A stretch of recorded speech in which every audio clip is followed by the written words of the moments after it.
Yeah, I'm chat with Bwana, episode 52, yeah. Welcome to Game Chat with Bwana, your source for gaming news and reviews. Now, here's Bwana McCall.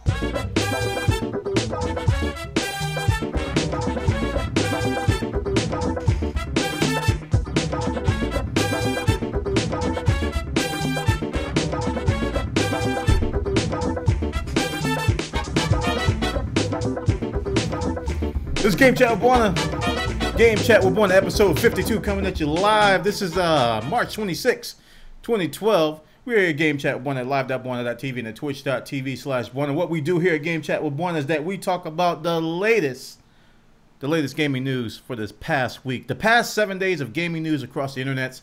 We scour various internet sites and we find all types of good stories to talk about. And we try to find the best, but we don't always find the best. So what I do is I have a forum over at bwana.tv/forums where you guys can come over and you can actually add to the stories that I find. I try to post the links that I'm going to talk about in the show a couple of hours before the show. So you should, you guys should come by our forums at bwana.tv/forums and also look at the stories that I'm going to talk about and then see if you can find something better. And if you do, you can post those stories. Guys come up to the forums, they post stories, and we talk about those towards the end of the show. And then at the very end, we have what's called Title Time. Title Time is where you guys pick a snazzy title based on the stories that we discuss, witty titles, and we vote on those titles within the chat, and whoever wins will get accolades. It's not physical, it's virtual. Should be proud of it. This is Game Chat Bwana. I want to thank everybody for watching. All you YouTube watchers, keep on watching, y'all. Just keep on watching. We're going to go ahead and get started with Game Chat with Bwana, episode 50-something or something or another right there, boy. Okay, for our first story, we're going to stop and play this little sound. Game Chat with Bwana would not be possible without the support of our corporate partners. Twitch TV, Wirecast, YouTube, and 123 Systems. Thank you all for your support of Game Chat with Bwana.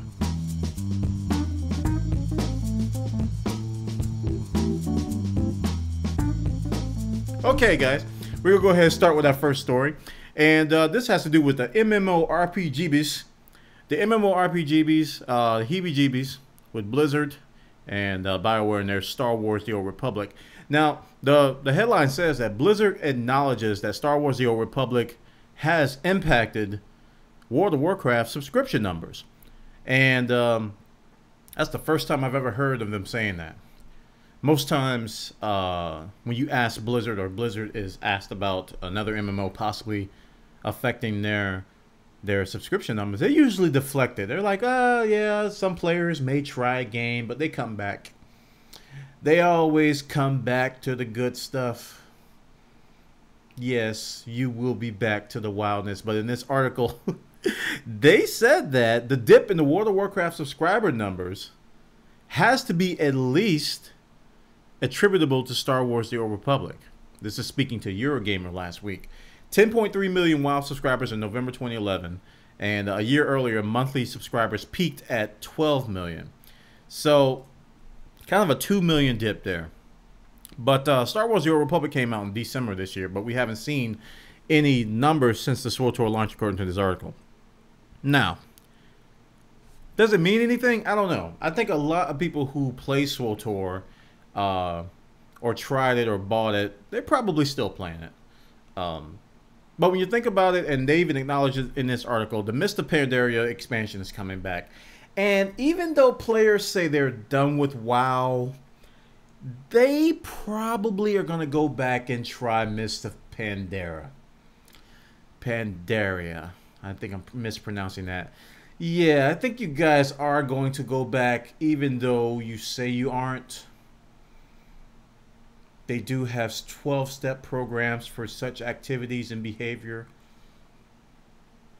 One might label it as an addiction. One might not. The first step is to admit your problem.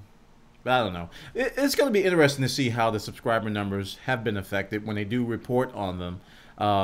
You know, the fact that they said that it's attributable to SWTOR is kind of big. Now, this is one quote that I don't get. This is one quote that I don't get. It says, this is senior World of Warcraft producer John LaGrave. He says, of course, people are trying out Star Wars. Notice he used the words trying out. That's a good thing for their company to say something like that, because it's like, oh, they're just going to try out and come back. But here's the thing. He says, our development team are trying Star Wars. And he says, I'm one of the few people who's still playing it, actually.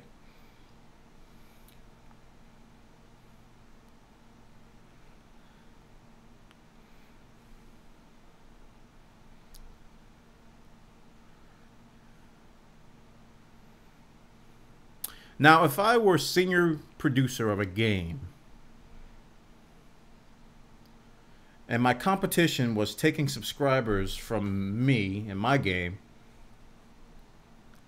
I would not tell a public outlet or some sort of a press body that I'm still playing the game.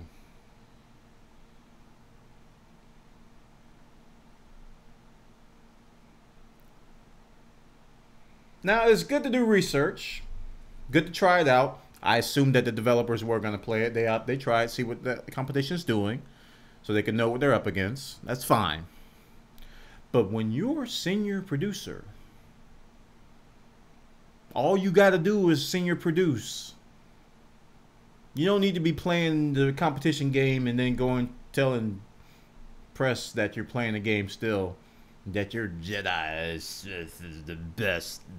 Your feeble skills are no match for me, Panda. Boy. Check it out, guys. This is over on Eurogamer.net. Blizzard acknowledges Star Wars The Old Republic's impact on World of Warcraft. At first, I've never seen them do that from my perspective. Now, for our next story, gotta catch them all, but maybe, but yes.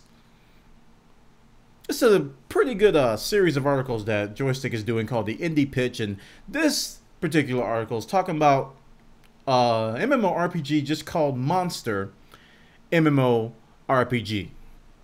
And yeah, it's a Pokemon MMO browser-based RPG.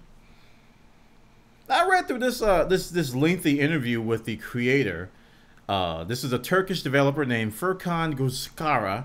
I'm butchering that name. I know I am. He has developed a free-to-play monster MMORPG. And yeah, he's basically acknowledging that it is a spin-off of a Pokemon game. And it's a Pokemon MMORPG. No download, free-to-play. You play it browser-based. It's got some real-time elements in there. You can see other people. Supports PvP. And he says that in this interview, he says that's one of his most... that's the feature he's most proud of, is that you can challenge anybody to PvP in the game. So basically, you roam around the world and you fight and catch monsters. So very similar to Pokemon. And I was very interested in this. I was like, man, why is he doing such a, such a blatant rip of it? And then when I read down here, he said that he started actually playing. He built a game. He said for his graduation project, here it is. For graduation project, I chose to do the Pokemon MMORPG and opened it with the name Pokemon Craft. Pokemon Craft.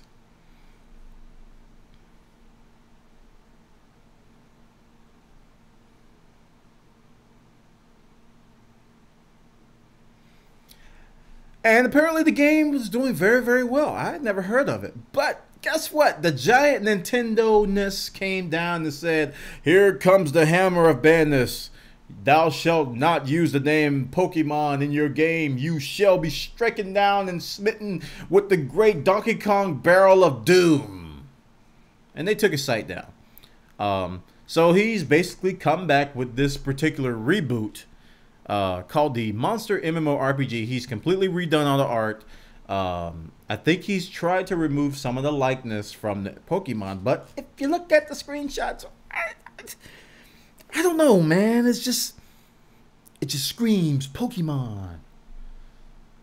I don't know, it just screams Pokemon. But this is a pretty interesting game. If you're into Pokemon, if you played Pokemon, and you want to try some time waster game that you can play in the browser, you don't have to download anything. It's completely PHP based. And I think it may have some Flash elements. I'm not sure. If it's not completely, there's no Flash elements, you can play it on your phone or your tablet. Monster MMORPG, independent gaming, guys. We can laugh at him, you know, because it is. He even admitted. He said that. Here's the answer to the question, the obvious question. He says, "How do you reply to those who might say Monster MMORPG is too similar to Pokemon?" He says that Monster MMORPG is the same in that respect as any other online MMO. You can't traverse the internet stream without hearing "that's just like." Okay, kind of buy that argument, but this is a blatant Pokemon ripoff. Says, we all love Pokemon, so why wouldn't you want a game that's very similar but much better? Arguably better, I should say. Games like Empire Earth, Age of Empires 2, Torchlight, and Diablo 2 are very similar. Much like Monster MMORPG and Pokemon, they are all still very successful. Now, I see where he's trying to go with that, but I don't completely agree with his stance. You're catching little cute monsters. He even has a monster trapper, just like Pokemon. You get the monster low health, you trap it, catch it, run around catching monsters. So, very similar to Pokemon. I'm glad that he's not taking the Minecraft, the Fortress Craft route and saying, I'm tired of people telling me that I'm just like Minecraft. We're completely different from Minecraft. He's actually saying that, yeah, we're just like Pokemon, but you kind of can't get away from that. Although he's got a little bit of shakiness in the reasoning. But check it out, guys. Joystiq.com's got the details. Monster MMORPG. They have a very, very long tutorial video on how to get started if you want to basically, you know, learn how to get started and how to register, how to play, you know, how you get started with your first monster. Very lengthy video detailing all of that. So check it out, guys. Joystiq has the details. Over there. Game Chat with Bwana is recorded live before a worldwide audience every Monday night. You can participate by suggesting news stories. Just register an account in our forums at bwana.tv/forums.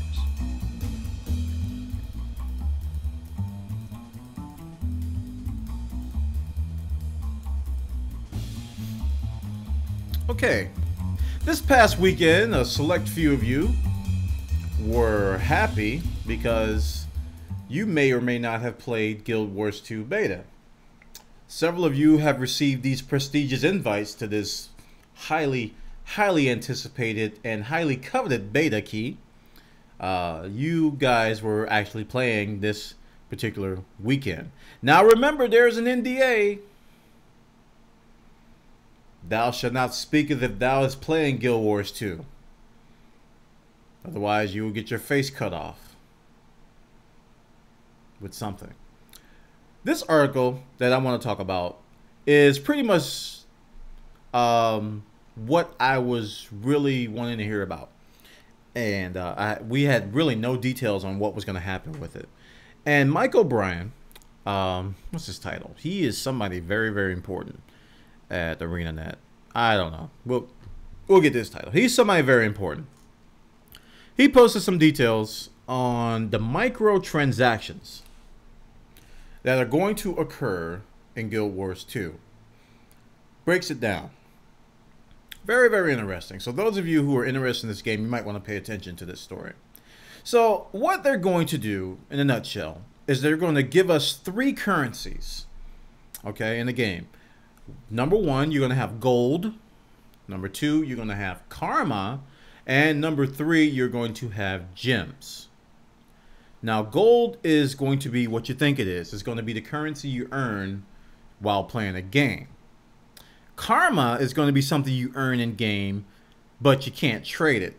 And it's going to be for unique rewards. So it's kind of like, I don't know, reputation, if you will. And then there's gems. Gems are currency that you can buy with money. And it's currency that's bought to purchase microtransactions. And what they're going to do is they're going to implement a system where you can trade gold for gems and gems for gold. This is going to be a very, very similar system to the EVE Online Plex system. Very, very popular system in that it gives players control over the gold for money system. And what they're going to do is they're going to implement this system, and they're trying to take great care into not introducing a pay-to-win system. And he's gone on to say in this article several times that they understand. This is a good quote. He says, here's our philosophy on microtransactions. He says that we think players should have the opportunity to spend money on items that provide visual distinction. We call them cosmetic items. And offer more ways to express themselves. Okay. They should also be able to spend money on account services and on time-saving convenience items. That last part kind of scares me a little bit, but okay. But it's never okay for players to buy a game and not be able to enjoy what they pay for without additional purchases. And it's never okay for players who spend money to have an unfair advantage over players who spend time.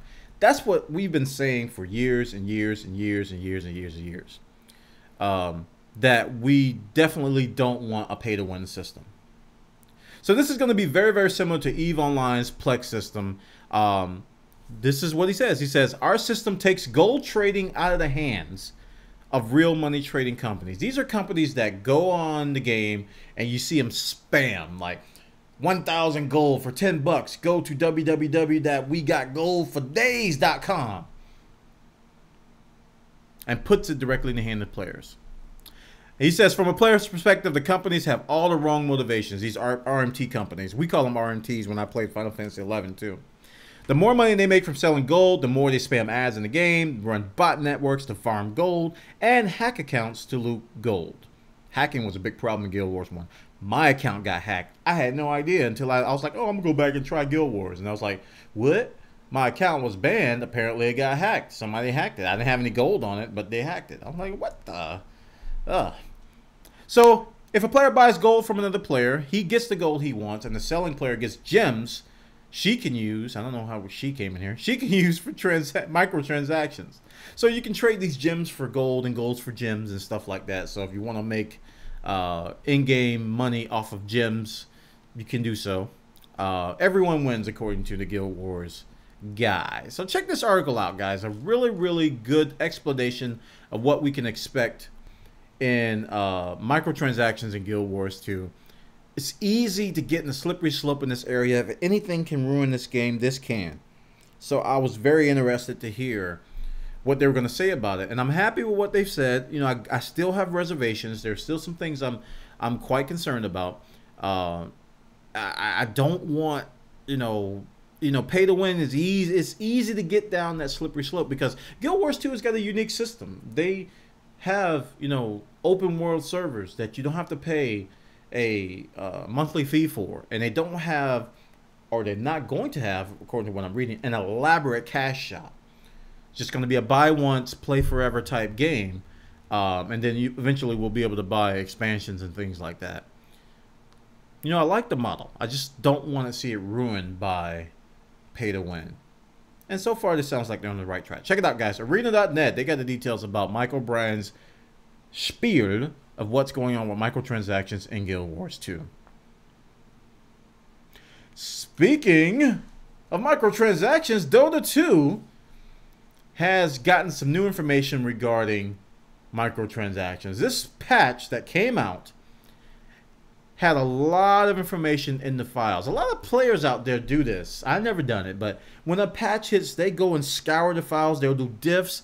They'll have a folder of the old system and the new system. They'll do comparisons. They'll do file comparisons, byte size. They'll go binary comparisons, hex comparisons, just to look for hints of something hidden. And apparently this particular patch had a lot of stuff. Tidehunter, this is one of the most visually appealing new things they saw in the patch. He has an orca skin. Apparently he is a whale in the game, or a shark or something similar to that. And he has a killer whale skin. Looks just like orca. Those of you who don't know Orca, that's a pretty old movie. But I'm dating myself a little bit. But there's going to be a lot of stuff in Dota 2. One thing that I've been playing Dota 2. Mostly against bots and getting my face smashed. But one thing that I do like in these types of games is that you can purchase announcers. These are the voices you hear, like so-and-so has died and your tower has been killed. What they're going to announce in this particular, or what they're going to have in this patch, according to these files, is they're going to have Half-Life's Dr. Kleiner as a voice.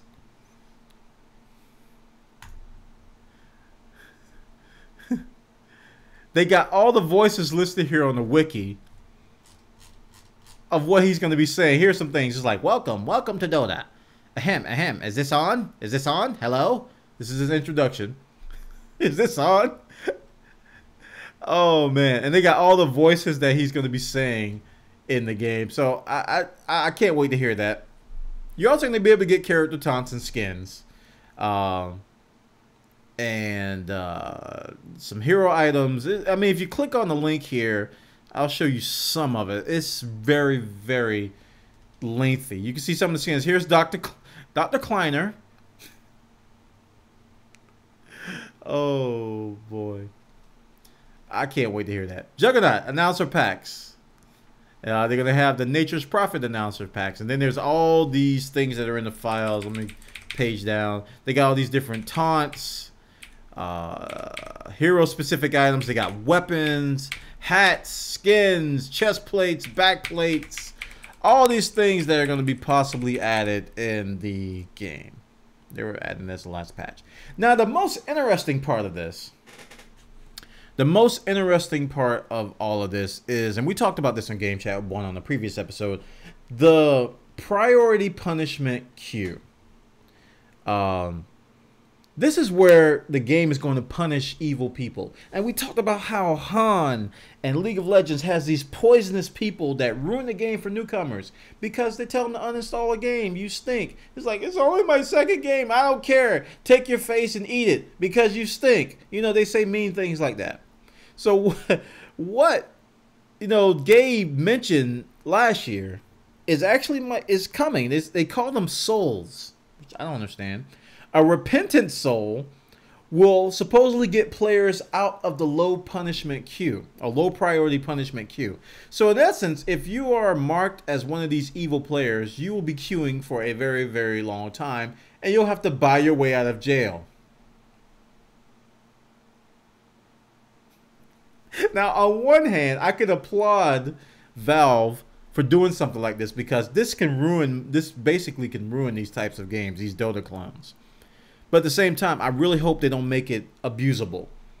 And from what I've been hearing and comments of what people have been saying, I haven't confirmed this, is that there's going to be caps on how many reports somebody can get a week, so they can't like write a script or something. And the reports are going to be checked. So we do have, if you've ever played Dota 2, you know it does have spectator capability.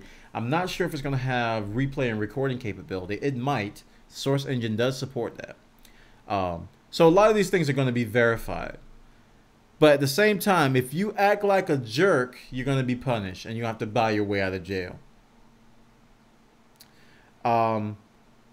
So, yeah. Very, very cool. That's going to be interesting. I'm going to see how they're going to not abuse that. Now, the final thing, which I think needs to be mentioned, are these treasure caches. They're mentioned in the files as well. Those of us who play Team Fortress 2 know about these things called crates. And those keys. Oh, you knew it was coming. You knew it was coming. These treasure caches are going to be very similar to the Team Fortress 2 crates, where you unlock them with a key and you'll get a special item.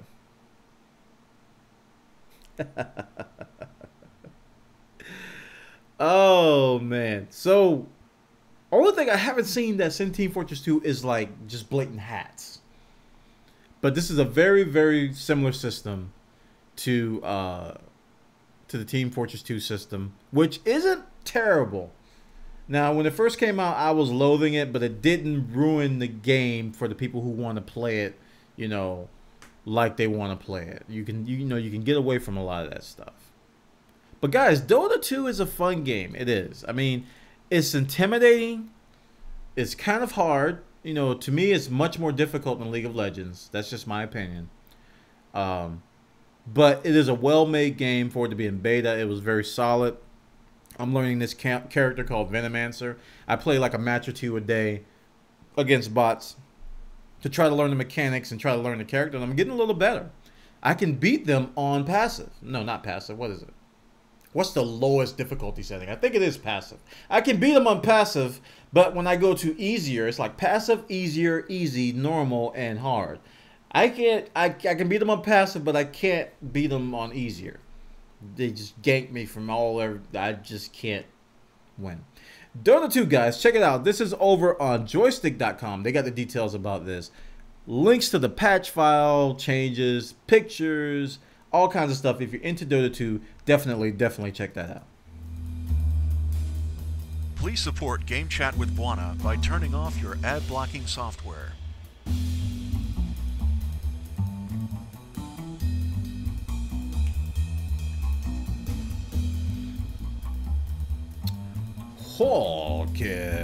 Okay, let us move to next story. Game. Oh, game. We talked about this a few shows ago. I think it was last show. About how Game was in trouble. Well, Game is officially troubled. They have officially gone to what's called administration. Sounds similar to Chapter 11, what we have over here. Where they basically turn over the company to someone else to fix. That's what it sounds like. I'm not sure what the administration term, but officially goes into administration. And tons of stores have closed. And the CEO has quit. Very sad news. Here's a customer message that was on Facebook. They said that Game Group PLC, the parent company of Game, is now in administration. We want you to know that administrators aim at this time to continue trading while they seek to find a new owner of the business. So they go through this list of all the things that have been affected, and pretty much most everything has been shut down. Not all stores have been closed. There are still some stores that are open, but they don't expect them to be open for much longer. So I don't know. It's probably kind of in a liquidation type of phase, from what I can gather from what I'm reading. So I think from what we know about Game is officially gone. And the CEO sent this message saying, let's see, that's Jarvis. Here it is. Ian Shepard, CEO, retailer of Game, has reportedly resigned from his position. This is an internal memo. I've said a number of times that the administrator once appointed takes charge of the business. Having two people try to do this is both confusing and a waste of money. So it sounds like this administrator thing was already, communicated to employees, so they weren't like completely blindsided. With that in mind, I've agreed with Mike that I will step down as CEO and the business immediately. This is my final email to you all. So he said, I'm sad to confirm no deal has been done. We talked about how they were trying to sell to various outlets, and he's talking about how Mike is trying to, salvage what's there. So Game has officially, I think they've gone out of business. I think this is just more of a formality now of just liquidating the assets, trying to get everything sold, clearing out inventory, and, turning over stuff to people. Sad story.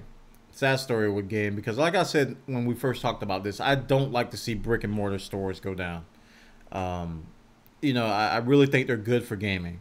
Really good for gaming. If things go completely digital, companies like EA and Activision are going to really do some eviler things than what they're doing right now. I am all for keeping physical copies of games with as less DRM as possible. So check it out, guys. PlayStationLifestyle.net has the details, but it's all over the internet. Probably one of the top stories today about game going into the administration, CEO quitting, stores closing, pretty much across Europe and other affected areas. Now, you guys ever been to Woot.com? Probably should go there. Some very cool deals they have. And every so often they have what's called a Woot Off, where they just sell a whole bunch of stuff. These are like refurbished items and, warehouse excess items that you typically find in some stores out there. And they just sell them over and over again. It's like really cheap stuff, and you just watch for new stuff and you try to jump on it. Amazon's doing something very similar for video games. They call it the All Video Games Box Event. It's going to kick off tomorrow, and it's going to feature one deal today. In addition, lightning deals every few hours. It's like, here's the deal. Another deal. Slow motion.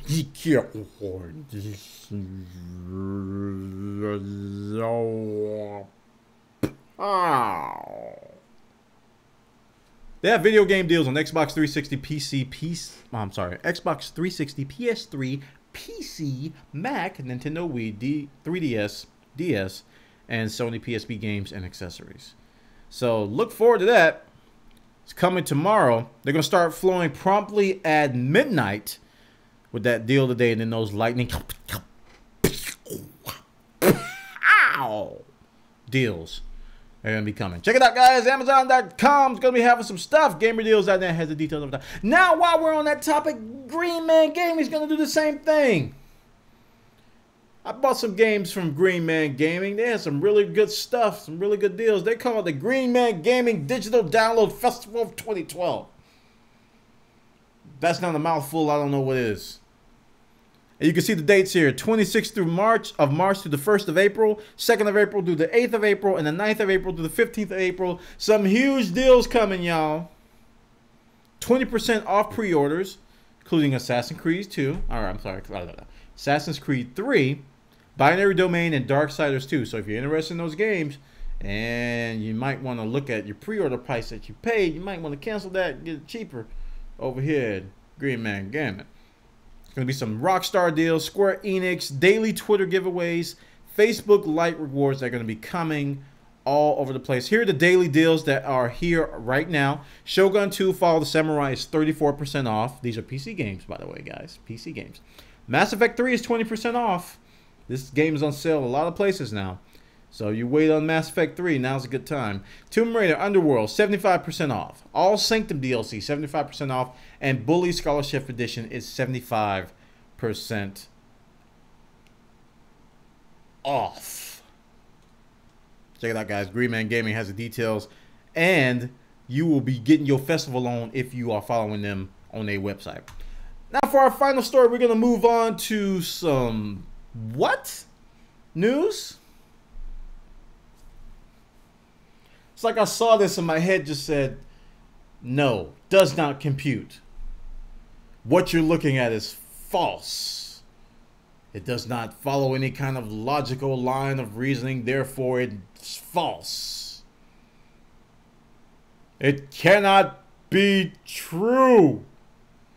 Final Fantasy XIII and Mass Effect are getting a crossover. What? A crossover. What? A crossover. What? N7 armor for your favorite characters of Final Fantasy XIII. That is Sarah. Sarah. No, it's Sarah. Sarah and what's his name? The new guy that I forgot his name already. All the Final Fantasy fans are going, Bwana, you just lost all respect that I had for you. Now, up till now, you've been giving us some fine Final Fantasy news, but right now, you just butchered that guy's name that you can't think of right now. And you, sir, have been officially revoked. We shall taketh your Final Fantasy pass, and we will cut it into small pieces and feed it to the Moogle. Take your chocobo and get out of my face, Bwana.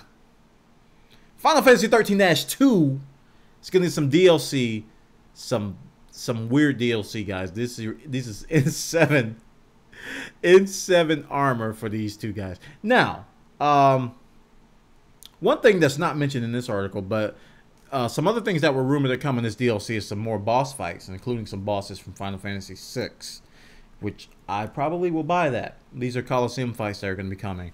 Now, this is in addition to all the other stuff we've been told is coming, all the SAS DLC and all the other Coliseum fights and all the other stuff. So Final Fantasy DLC is really picking up Final Fantasy XIII-2. And like I said, guys, I recommended the game. I really like the game. And that was a big reason why I started playing back on my PS3 was for this particular game. So check it out, guys, over on Joystiq.com. They got details about Final Fantasy XIII, getting some Mass Effect 3 DLC crossover that just perplexes the game and the brain. And that concludes all of the stories that I have. We're going to move on to user-submitted stories that you guys have submitted over on Bwana.tv/forums. Do you love Game Chat? Are you looking for a way to show your appreciation? Become a Bwana.tv premium subscriber. Check out the details at Bwana.tv/donate.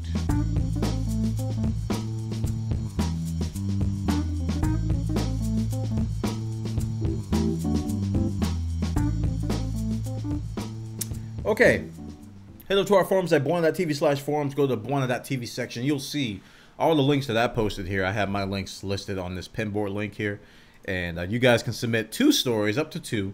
And try not to submit duplicates. And also know that I may skip over some articles in the interest of time and interest. I need to update this and says in the interest of time and interest.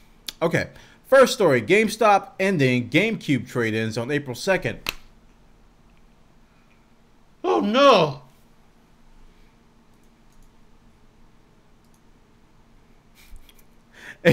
It's not April 1st, so April 2nd, GameStop will no longer accept trading of GameCube games, accessories, or systems.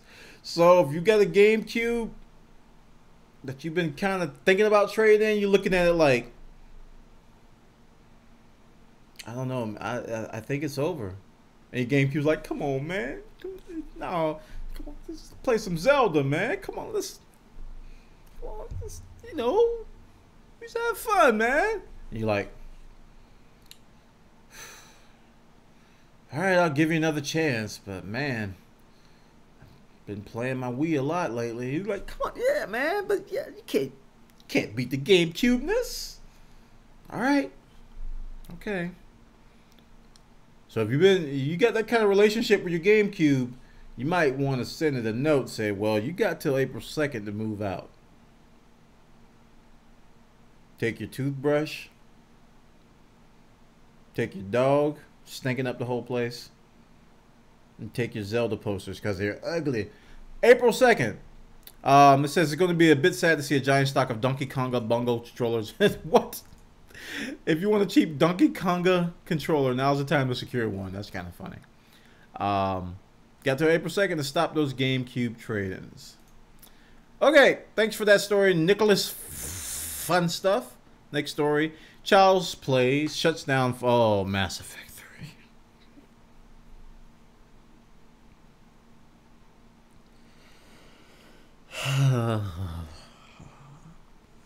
Tempted to skip. Okay, Mass Effect 3.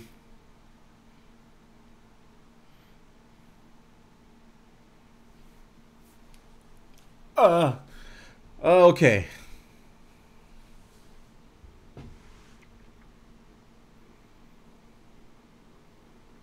Oh, it burns. Okay, the part of the whole weird internet we're upset about Mass Effect 3's ending thing manifests itself in a Child's Play fundraising initiative called Retake Mass Effect. You guys are familiar with that, right? The movement attempted to combine raising money for charity and convincing BioWare to change the ending of its game. So BioWare was completely unaffiliated. They raised like a lot of money. It's like $50,000 and higher. But here's a quote from Penny Arcade's Jerry Hopkins. These guys at Penny Arcade were one of the ones who started, or they actually started Child's Play. We were dealing with a lot of very confused people, more every day, and that told us we had a problem. Apparently, some of the people given to the cause seem to think that they were paying for a new ending to Mass Effect. So what they're doing is they're shutting it down because people are confused. You don't want to be confused when you're donating. You want to know what you're donating for, because that can have serious repercussions. It says child's play cannot be a tool to draw attention to a cause. Child's play must be the cause. I agree with that.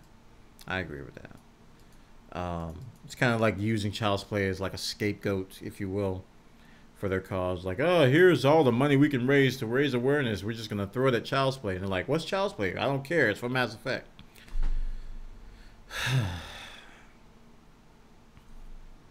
I would say thanks for the article, Nicholas, but no thanks. Freaking Mass Effect. I'm so sick of Mass Effect, I don't know what to do. Next story, Kados. Minecraft hits 25 million downloads, 80 million in revenue. When are they going to stop tracking this? Minecraft has hit 30 million downloads. Minecraft has hit 50 million downloads. It's selling well. It's coming to Xbox 360 in May. It's made over $80 million since October. Says the core mechanic is very similar to Lego. Oh, he's just giving some stuff. Okay. Talking about the Lego building and all the stuff they're doing, the t-shirts, you know, Minecon, all that stuff. So congratulations to Mojang. Minecraft is a huge hit. Let's hope they can get some other games out that do just as well. Because, you know, Minecraft can't last forever. And we already talked about the game story. So thanks for that, Kados. Next story. Zipper rumored to be shut down by Sony from Sarams. These are the people who make SOCOM and MAG and, you know, very darling studio for a while at Sony. They had a very big influence on the PlayStation 2. Large-scale layoffs reported at Sony-owned Zipper Interactive in wake of Unit 13 release and possible project cancellation. Kotaku is citing several unspecified sources with news that Zipper Interactive has had the project canceled and is in the process of being hit by layoffs this week. Zipper released the PlayStation game Unit 13 early this month to positive reviews. Studio's last game was SOCOM 4 for the PlayStation 3. You guys remember that. Let's see. I played a lot of MAG. I really liked MAG. It was very underrated in my opinion. 2010's MAG large-scale FPS for PS3, Crimson Skies, MechWarrior 3. So hopefully this is not true. We don't want Zipper to close. I like Zipper games. Although SOCOM 4 really didn't do as well as a lot of people. It got a lot of hype. It got a lot of marketing by Sony, but it didn't do as well as people wanted it to do. Same with MAG. MAG was like the darling of E3. You know, it was like 256 players, and it was really fun. I really like MAG, but sad to see it go. Thanks for that. SOCOM. Thanks for that, Sarams. Trademarks hints at possible Skyrim DLC. Trademark? What does Dawnguard? Bethesda parent company ZeniMax Media has submitted a trademark application for new downloadable game content. How is this? What? Dawnguard, that's specifically referred to as computer game software for use with computers and video game consoles, and download computable game software off of it. What? They're trying to get a trademark on downloadable game content?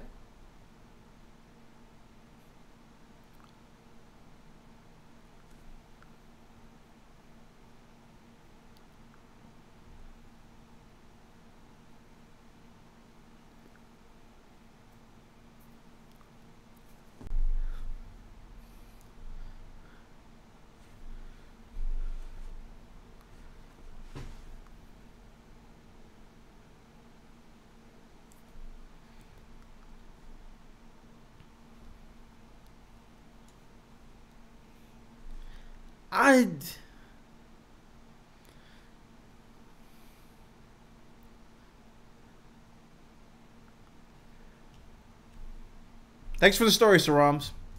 Next story, Emeraldale. Blizzard very happy with subscription model. Says free-to-play can burn out players.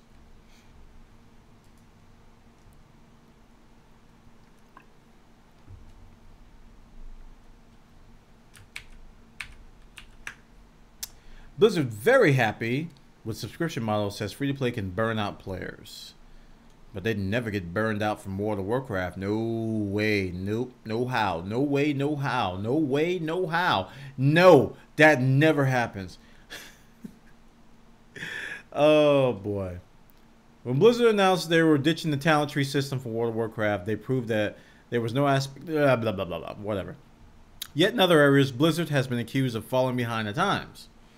Traditional subscription-based MMOs are in decline, while the majority of old guard gradually transition to a free-to-play model that's proven itself and no longer necessarily indicates a game in desperate straits. We asked game producer John LeGrave whether WoW's payment system was next under a microscope. He says, "We're very happy with the sub-model. It works very well for us for various reasons, because you make money. You churn through a lot of content very quickly on a paid-for game, and we think we offer great value in all the content we have for the player." This guy is saying some really just questionable stuff. If we went to a free-to-play model, do we make a ton of money? Maybe. Do you burn out players? Probably. I'm not saying we're not going to go free-to-play. We do that with the trial right now, but we're really happy with the subscription model. We're doing very well. The thing I'm perplexed that he said was you churn through a lot of content very quickly in a pay-for game.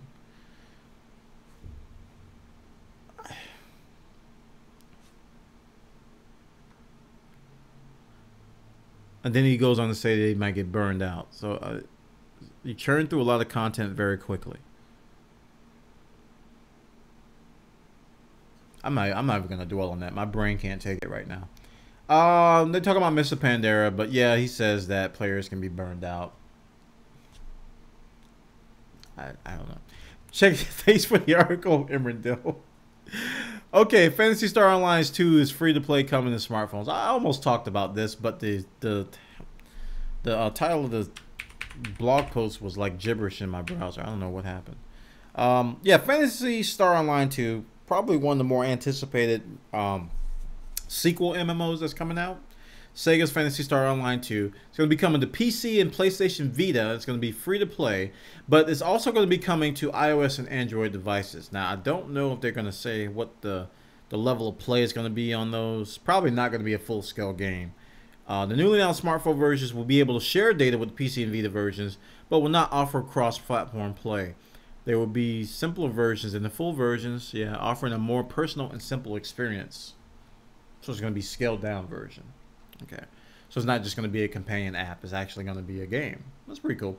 PC version of the game is due to be released later this year, while the smartphone versions will be launching this Christmas, and the Vita will be coming next year. Brilliant, says Kevin Tufano. Fantasy Star Online 2, Fantasy Star Online 2. My talking is going derpy. Thanks for the story, Emradill. Next, going on in our what's of the derps of the forum thingy. Denied says game writers and developers give their thoughts on editing. Oh.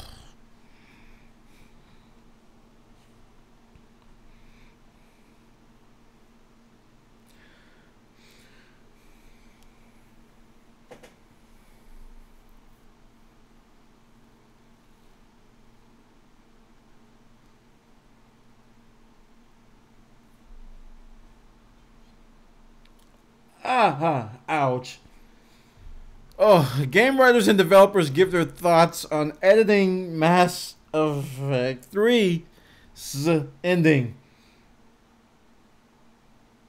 God. Oh. Here we go. What do the game writers and designers think about BioWare's changing the Mass Effect 3 ending? What the face? I asked each person the following question. Do you object to the idea of developers changing a game's narrative based on player feedback after release? Or do games, especially games that promote player agency, present a unique opportunity for story collaboration between the users and producers that designers should take advantage of? Here are the responders and their responses. This is Chris Avalon.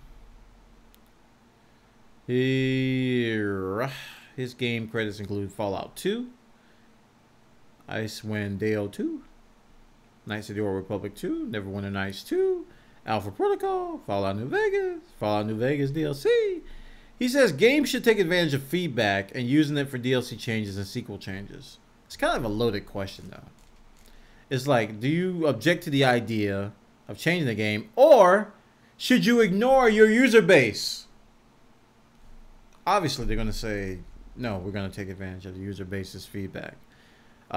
He says, I feel BioWare does this from the game already. It's the reason that some companions have achieved the prominence and romance options in games that they do because players strongly responded to those characters. And I'll be blunt. We as narrative designers have no idea how a character is going to be received, and breakout characters we envision may end up not being that at all once the reading has failed. Steve Gaynor says there's great value. Gary Witta says I'll be interested to see how they respond. Chuck Jordan says considering how much time people. And Greg Kasavin says I think developers. Jesse Shell says it's an interesting question. Bobby Stein says it all depends on the game. Good answer. Dave Grossman says as a writer. Paul Taylor says I don't. Susan says whoever. And related articles. No thanks for that story. Denied. Moving on to the next story. Dust 5-1 players, Dust Bunnies, will fight and die for their EVE Online overlords' amusement. Dust Bunnies. Dust Bunnies?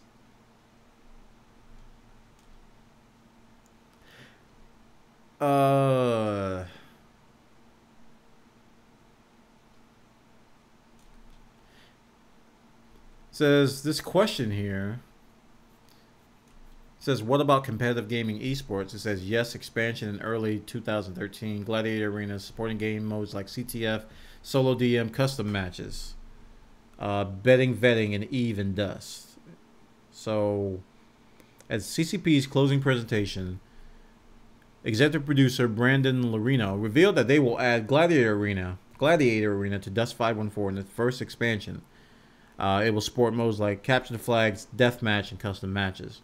The best part is that EVE players will be able to watch these death matches take place and place bets on the outcome. No official word on how that will work. I don't know how that's related to esports. I mean, but yeah, I can see how it's competitive, and you'll be able to bet on the matches in an MMORPG. I like how they call them Dust Bunnies. Yeah. But EVE Online and Dust 514 is still looking to be a good combination. Everything I'm hearing has been positive. So thanks for that link, Mr. Denied. Moving on to Christian Nomel. Robert Bowling bowls his way out of Infinity Ward. That derp face. Hey. Hey.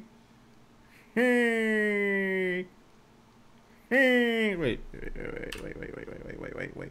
This has to be done. This has to be done. Here it comes. Here it comes. Here it comes. Wait for it. Wait for it if I can get this. Okay. Text. Go.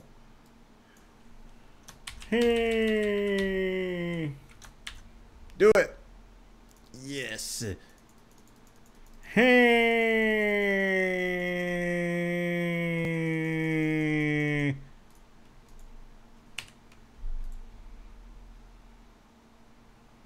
Hey. Hey. Robert Bowling leaving Infinity Ward for the fast few years.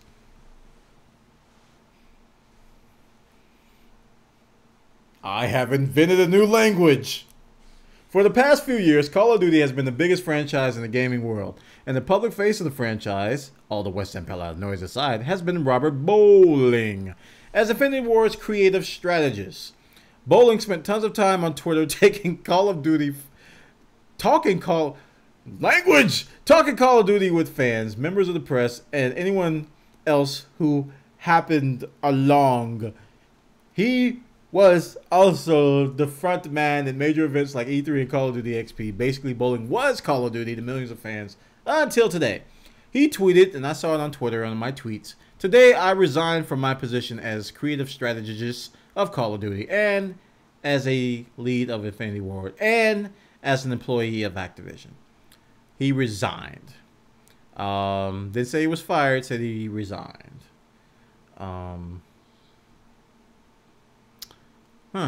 We've contacted Activision for comment on the announcement. Of course, blah, blah, blah. Activision has responded to our request with a comment. Says, we sincerely thank Robert for the... Oh, here comes PR 106.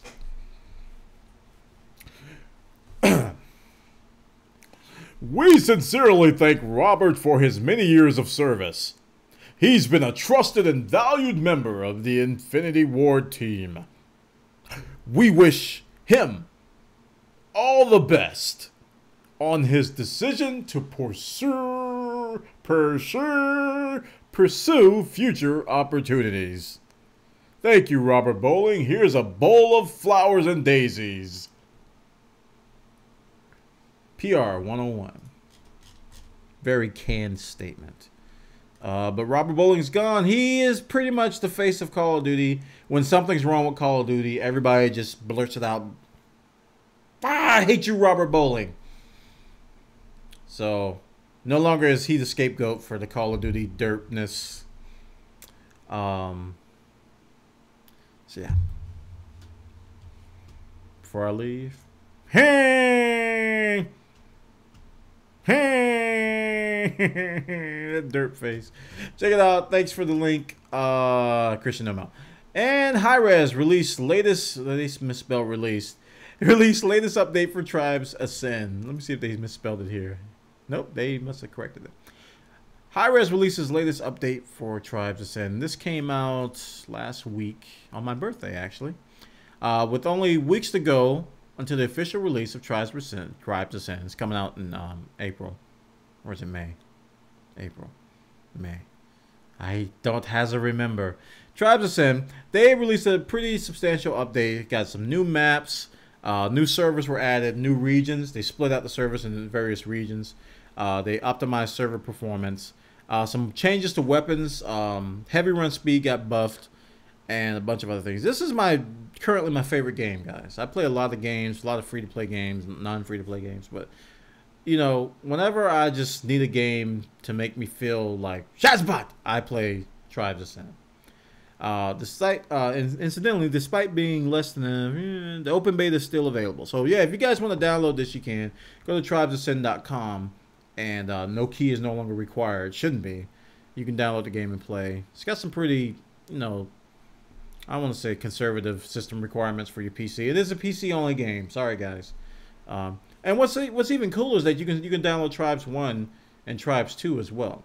I was playing those end of last week. I think it was Friday or Saturday. I was playing them. You can download those for free if you want to check out the old school Tribes. Tribes. My new language grows.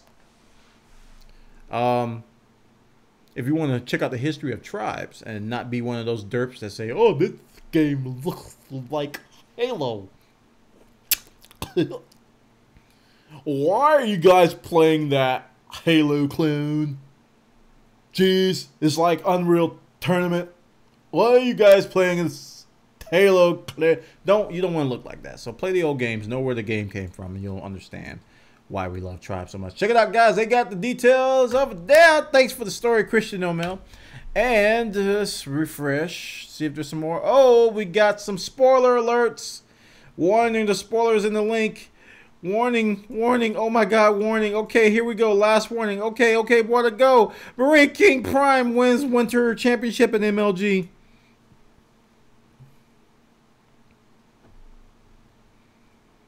Marine King Prime. The language. Nah. Marine King Prime wins MLG Winter. What's going on this weekend? Lots of StarCraft was going on. Lots of people went to Columbus, and you know, Marine King Prime has been doing very well. As a guy who was getting second place in just about every GSL, he got second place, I think 2 or 3 GSLs. He's finally coming out on top with a lot of wins, and he's got a solid Terran game in StarCraft 2.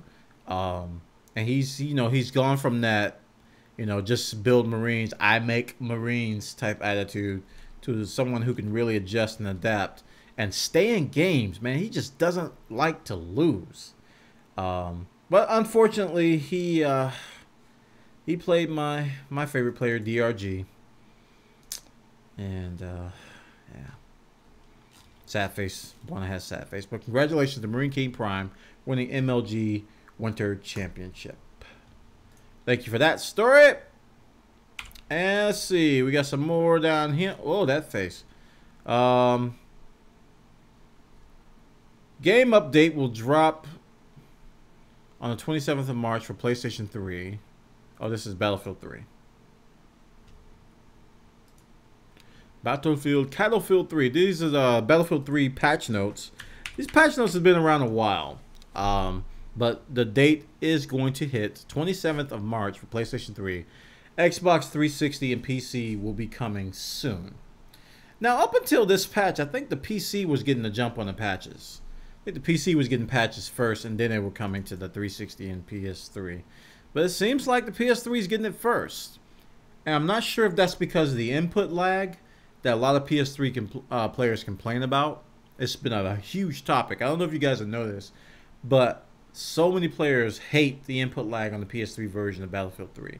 So much so that people are basically selling the game. They just, I can't play it. The input, and when they talk about input lag, it's like when you move and like, okay, I'll move, all right, you know. That type of stuff makes me rage when my controls don't do what I tell them. You know, if I stink, that's one thing, but if I say go left and you go no, we're going right. Rage! Takes keyboard, breaks it on face, eats hand. You know, that kind of stuff. Big patch notes, though. I think they mentioned the PS3 in here. Let's see. PS3. It says, disable anti-aliasing on PS3 to reduce input lag. PlayStation 3 may now turn off anti-alias in the options menu to reduce input lag. That doesn't sound like a fix to me. That sounds like a workaround. Oh, yeah. We will see what's going to happen. That doesn't sound like a whole lot, so it's probably just going to be exclusive stuff. Because they've been showing, just like Call of Duty's been showing 360 love with Activision. You know, EA's been showing PS3 love with a lot of early stuff with Assassin's Creed and, you know, with you know, Dead Space and with the Battlefield, all the EA stuff. PS3's been getting more love than other people. So we will see. This coming March 27th for PlayStation 3, we'll be hearing back from those players to see if they fix the input lag. All right, Battlefield patch delay on Xbox and PC clarified.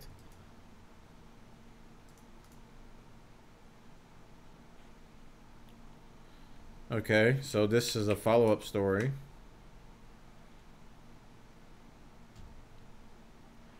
Okay, this is the same agreement that grants blah, blah, blah, blah, blah, blah, blah, blah, blah, blah. However, EA Community Manager, this is kind of debunking what we're talking about with exclusivity, I guess. EA Community Manager, Ian Tournay, made it clear on Reddit. The only reason the Sony's patch is going out first is because it's the only one that's ready right now. We're putting the finishing touches on the other patches and working as hard as possible. This has nothing to do with favoritism for a platform and is not related to DLC coming to Sony first. This just as well could have been a PC or 360 first. Like I said, they did some PC patches at first in the past, so I'm kind of buying this. He admits that honestly, this isn't how we'd hope things would come together. Blah blah blah blah. He apologizes for the delay in the mix-up updates. Yeah, like I said, PC we were getting love for a while, so I'm not gonna dwell too much on this.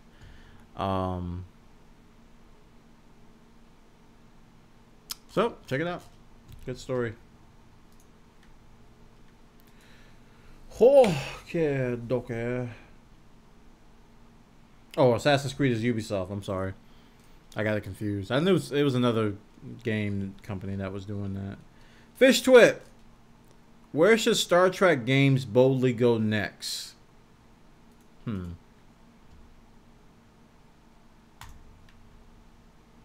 That SSX ad that I can't scroll down, that I can't skip.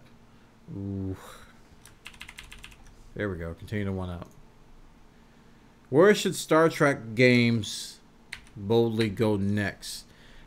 How dare you put him in the same portrait as James T. Kirk, the original James T. Kirk. William Shatner, original James T. Kirk, even though I like this guy. The Star Trek movie was a good movie. James T. Kirk should not be in the same photograph as this man here. Because James T. Kirk is such a wonderful actor that just makes one emotional.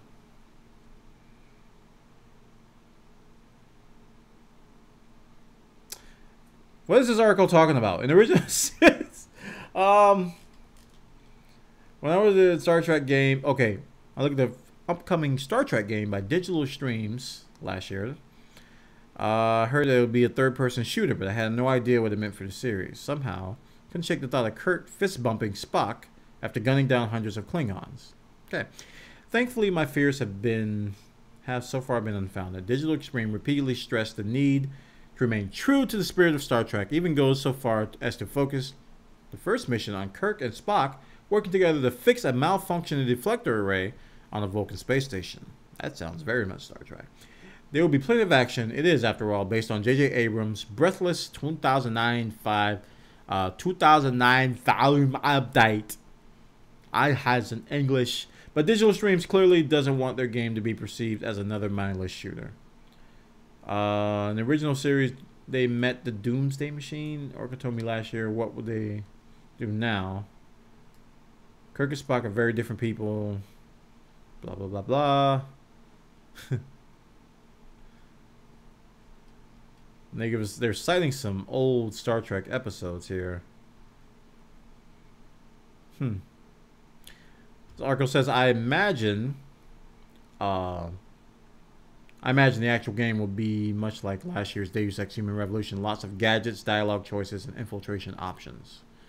So I guess the moral of this article is, you know, what kind of game is it going to be? And some questions have been answered, some haven't. But we're going to be looking forward to this game to see where Spock and Kirk go next in the universe. Save the world. Let's go. Check it out. Thanks for the story, Fish Twit. Indie bundles, way of the future or doomed to crash? Them bundles.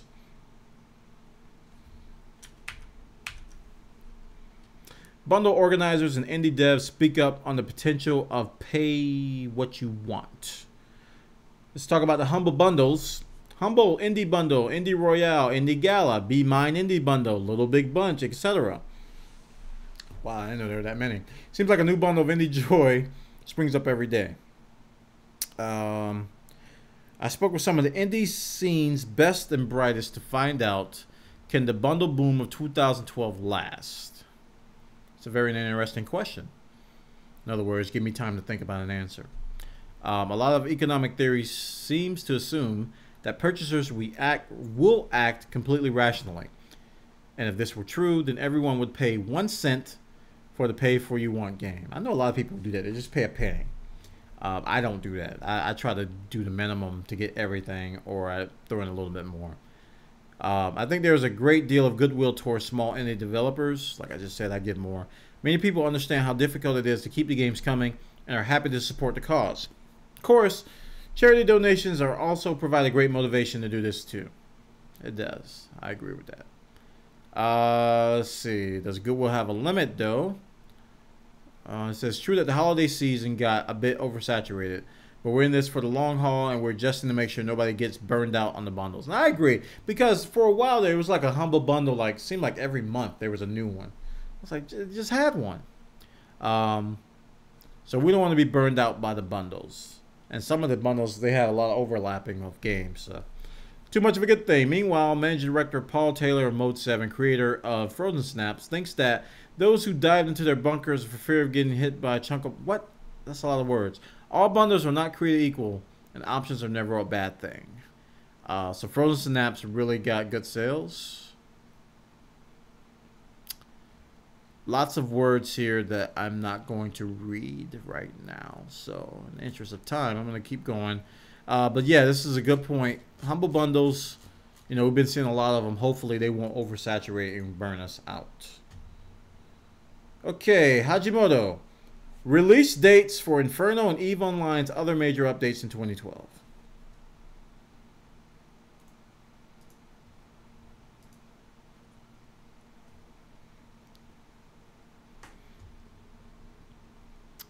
EVE Online Inferno.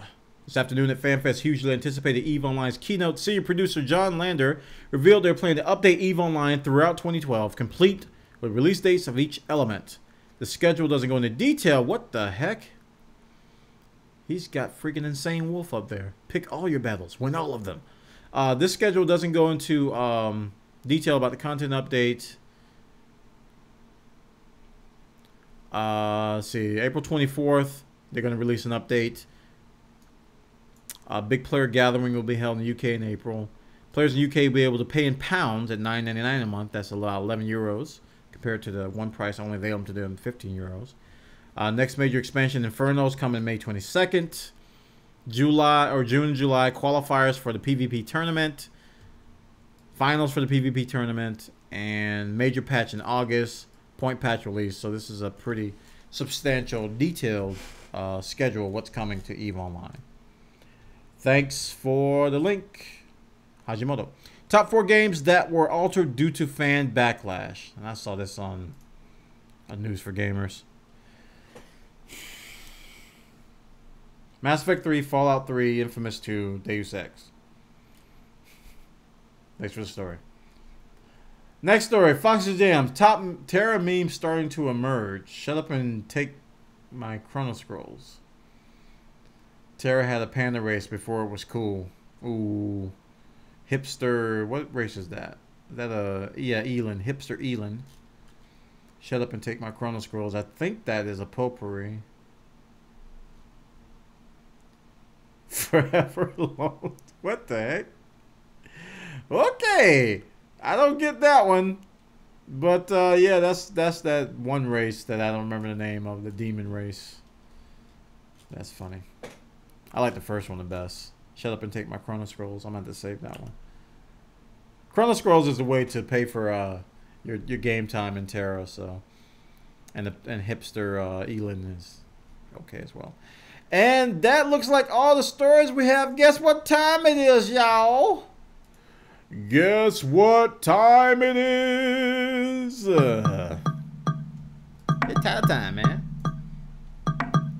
Title time is when you guys come up with snazzy titles. These titles are snazzy because they take into consideration all the stories we talked about. You guys post them. I picked some of the best ones. We'll vote on them. Let's post them.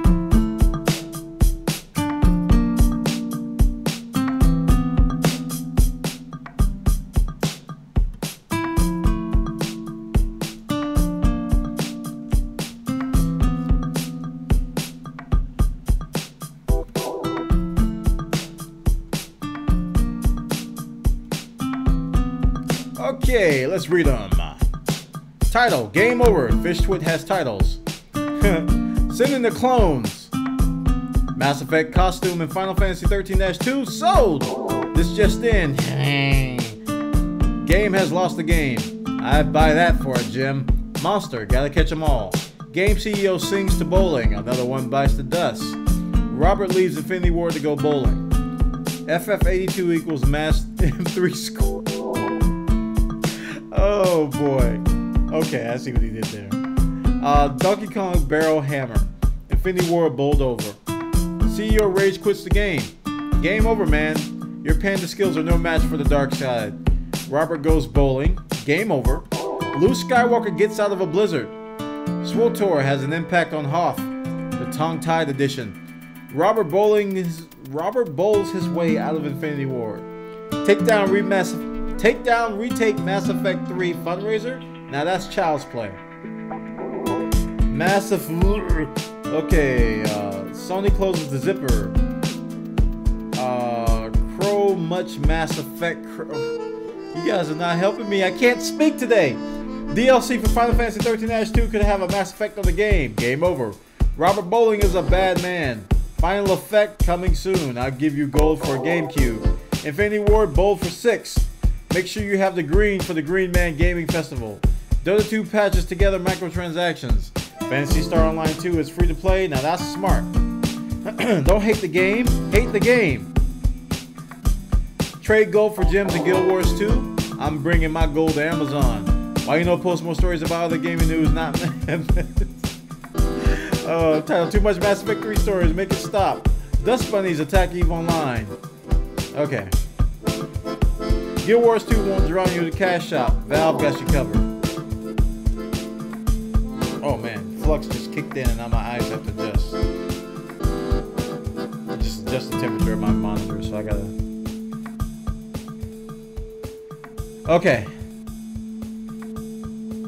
Let's pick some, shall we?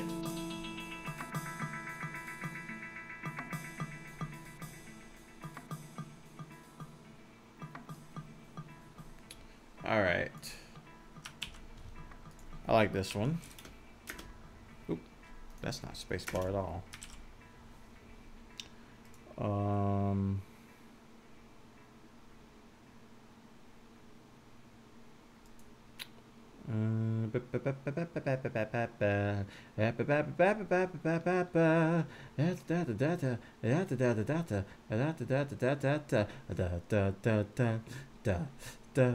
Man, Nick, you got a lot of titles. Everywhere I look is your name.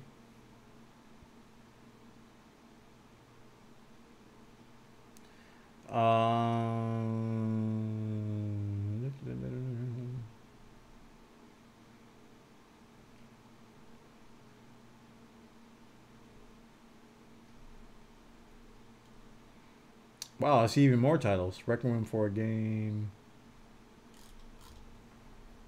Almost. I'm gonna get two more.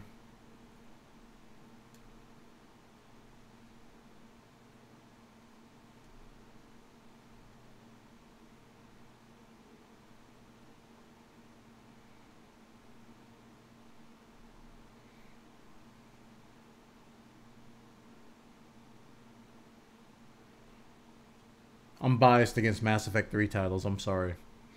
I'm just so sick of that whole story. They were good titles, but I'm just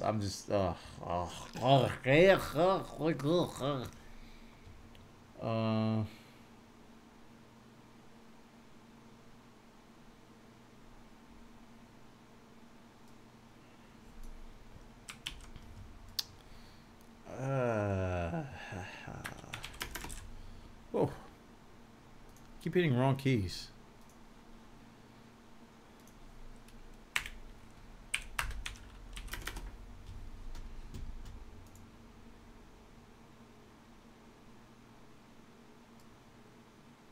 I might get 4. I see some more. And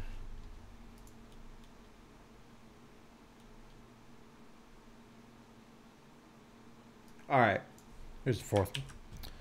All right, guys, we're gonna have 4 titles. 4 titles. You guys know what to do, right? We're gonna start the poll. I don't know if B George is here. Let's see. Last time he was. There we go. Number 1 is going to be Game Has Lost the Game. Number 2 is going to be Dota 2 Patches Together Microtransactions. You can go ahead and start voting because it looks like it's already started. In case you can't read it, I'm posting them in chat.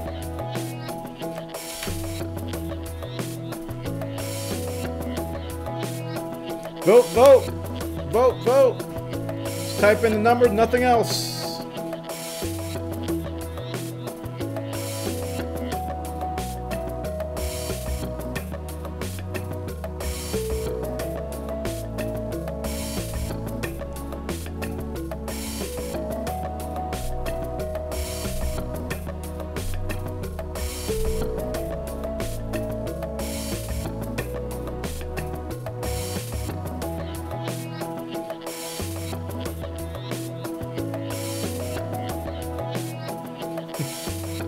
Keep them coming. Keep them coming. Keep them coming.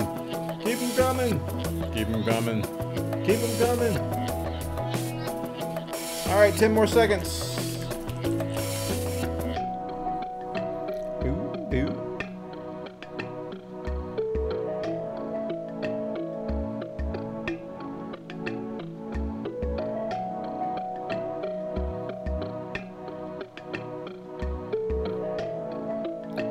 And let's see who the winner is.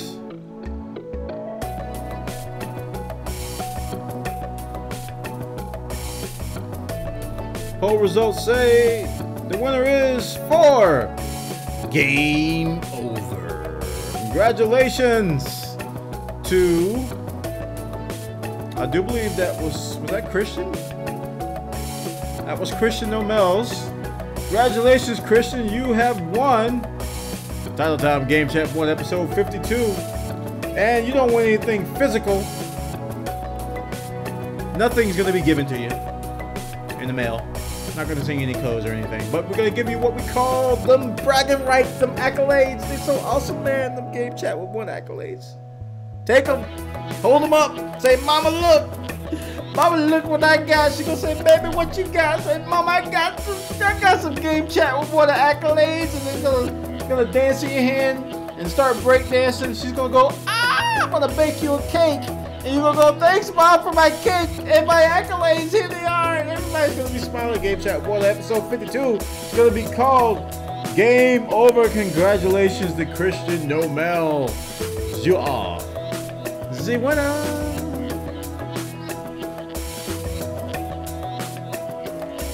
And that concludes episode 52. Game Chat 1. I want to thank everybody for coming by. You guys are great. You guys are awesome. I want to thank everybody for spreading the word, getting the word out about Game Chat with Bwana. We do this every Monday night at twitch.tv/Bwana and at live.bwana.tv. You guys come by and watch the show live, or you can subscribe to my YouTube channel at youtube.com/IOBuffer. IOBuffer. IOBuffer. You can go over there, sign up, and subscribe, comment, rate, like the videos, guys. The likes are kind of down. I get like 1,500 views and 50 likes. Click that like button. It spreads the word about the video. Although I do get a lot of positive likes. I'm like 90% plus on likes, so I appreciate that. For those of you who are liking the videos. So thank you everybody for watching. Follow me on Twitter, twitter.com/Bwana. Also on Google Plus at +Bwana McCall. And on Reddit, we have a subreddit at /r_BwanaTV. You can post stories there. I'm going to be checking Reddit as well for game stories, and if I use your Reddit article, I'll give you credit on the show. I'll say I found this story on Reddit from GamerFace78983. You get credit on the show. So continue to use Reddit, those of you who use Reddit, but we're going to continue to use the forums as our main area for user submitted stories. Check it out, guys, over on BwanaTV/forums. That concludes our show for episode 52. I want to thank everybody for coming by. That concludes it. I will see you all next week. Take care. Have a great night, week, morning, afternoon, breakfast. Bye.